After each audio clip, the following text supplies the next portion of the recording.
to this week's Money Metals podcast, helping gold and silver investors during these turbulent times. Now, this week's market wrap with commentary and analysis from Money Metals Exchange, the company named Best Overall Precious Metals Dealer by Investopedia. Welcome to this week's Market Wrap podcast. I'm Mike Leeson. Precious metals markets entered trading for the second quarter with favorable fundamental drivers in place. Inflation pressures and war-related fears helped the gold market post gains during the first quarter. However, prices for the precious metal have come off their spike highs from early March. As of this Friday, April 1st recording, gold trades at $1,938 per ounce and is down 1.5% for the week. Silver shows a weekly loss of 2.7% to bring spot prices to $25.09 an ounce. Turning to the platinum group metals, they fared poorly overall last month despite entering March with strong upside momentum and seeing huge gains in copper, nickel, and other industrial metals. For the week, platinum is down 1.5% to trade at $1,017, and palladium is off 2.8% since last Friday's close to check in at $2,326 per ounce. The raw material that has been in the news the most of late is crude oil. Oil prices fell sharply on Thursday after President Joe Biden announced an emergency tapping of the nation's strategic oil reserves. The government plans to release 1 million barrels of oil per day for the next 6 months, which will add up to a record drawdown of 180 million barrels. The move will surely bring some temporary relief for motorists struggling with high fuel costs. In theory, it will also buy some time for oil companies to ramp up production to offset the loss of Russian supplies. But as with all political interventions into markets, there will be unintended consequences. Artificially flooding the market with a temporary supply source will encourage more consumption and discourage new drilling. There's an adage in the commodity markets that the cure for high prices is higher prices.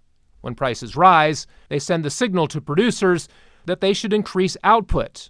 Then, when more supply hits the market, prices tend naturally to fall toward a new equilibrium. That's how commodity cycles normally work. But we're not living in normal times. War and economic sanctions are creating disorder not only in commodities, but in currencies as well. In the past, the U.S. has imposed sanctions on small rogue regimes in the Middle East and Latin America to punish and isolate them. But trying to completely blacklist a country as large and resource-rich as Russia and getting the rest of the world to comply is proving to be difficult. The world's two most populous countries, India and China, want to continue trading with Russia. They are adopting alternative means of settling trades in their own national currencies and in Russian rubles. In response, some politicians want to pressure India and impose new sanctions on China. But their combined economies are simply too large to be pushed around. America would be isolating itself geopolitically and diminishing the U.S. dollar's status in international finance if it moved to economically punish most of the rest of the world. Ironically, heavy-handed sanctions policies may end up inflicting more damage to the dollar than to the ruble. Vladimir Putin's government has told what Russia considers unfriendly countries to pay in rubles or gold if they wish to obtain oil, gas, and other Russian exports.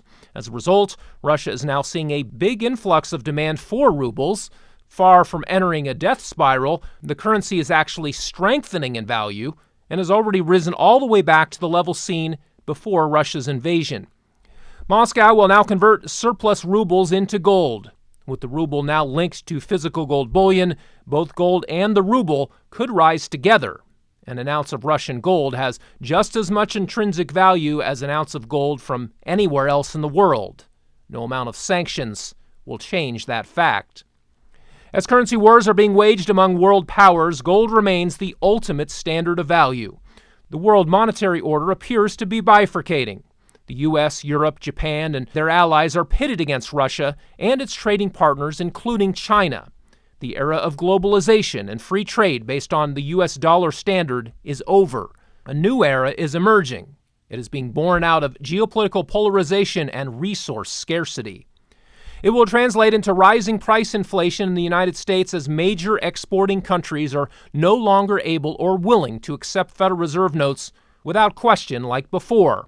Gold will likely figure more prominently in the bipolar global monetary system. In an environment of conflict and mistrust, hard money is the safest and surest form of payment or reserve holding. A large increase in central bank buying of gold around the world could have a huge impact on precious metals prices, and whereas gold is the money of kings, silver is the money of the masses. Working class and middle class folks who want to save money and protect it from coercive forces of inflation have few options. Bank accounts will never pay enough interest to keep pace with price level increases. Meanwhile, real estate, Wall Street instruments, and cryptocurrencies carry many other risks, especially for unsophisticated investors. But an ounce of silver is easy to understand, easy to obtain, and easy to afford, at least for now. We certainly live in interesting times. Hopefully more Americans will be taking action in the coming weeks and months to hedge against the risks we face, both individually and nationally, as a result of the high-stakes monetary brinksmanship that's playing out right now on the world stage. Well, that will do it for this week. Be sure to check back next Friday for our next weekly Market Wrap podcast. Until then, this has been Mike Leeson with Money Metals Exchange. Thanks for listening, and have a great weekend, everybody. Thank you for joining us for this week's Money Metals podcast. Be sure to come back next week. And don't forget to subscribe to our podcast through iTunes. For answers to all of your questions, or to discreetly and securely buy or sell gold or silver coins, bars, and rounds, call 1-800-800-1865 or visit www.moneymetals.com. Our knowledgeable and no-pressure specialists are standing by to answer your call during business hours, Monday through Saturday. Or you can lock in your order online, 24 hours a day, 7 days a week. Again, visit us at www.moneymetals.com or call 1-800-800-1865.